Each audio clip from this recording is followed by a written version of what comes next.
Meron pong panawagan ng ilang mga tinatawag na labor group o mga grupo sa paggawa o manggagawa.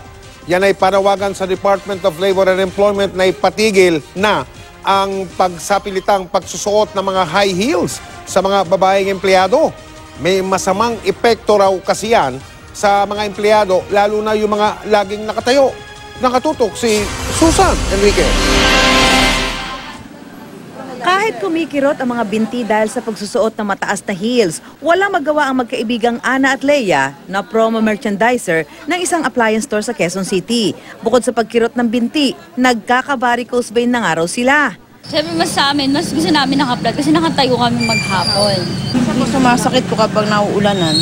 Napapagod na rin si Luisa sa pagsusuot ng high heels araw-araw bilang sales lady. At sakit din sa binte kasi imagine 9 hours na naka-heels ka. So okay din sa amin yun kung sakaling mapatupad. Kung sakaling anong susuotin mo? Flat. Kaya natuwa ang tatlo sa isinusulong ng Associated Labor Unions ng Trade Union Congress of the Philippines na nawagan ng ALU-TUCP sa Department of Labor and Employment na magkaroon ito ng regulasyon at pigilan ng employer sa pagpapasuot ng high heels sa mga lugar ng paggawa para raw ito sa kalusugan ng mga tauhan. Dapat gumit na dito ang DOLE at pag-aralan nila ng maigi kung ano ba yung tamang height na pwedeng gamitin sa mga empleyado. At the same time, hindi naman sila mapipiligro at hindi naman sila masasaktan. Sinabi na rin kamakailan ng Labor Secretary. May nakita ba kayong sales girl na nakaupo?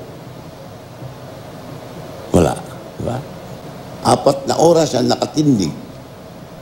Minsan more. Bawal yun. Violation of labor standards. Pero nobody's complaining. That is hazardous to the health of the sales girl.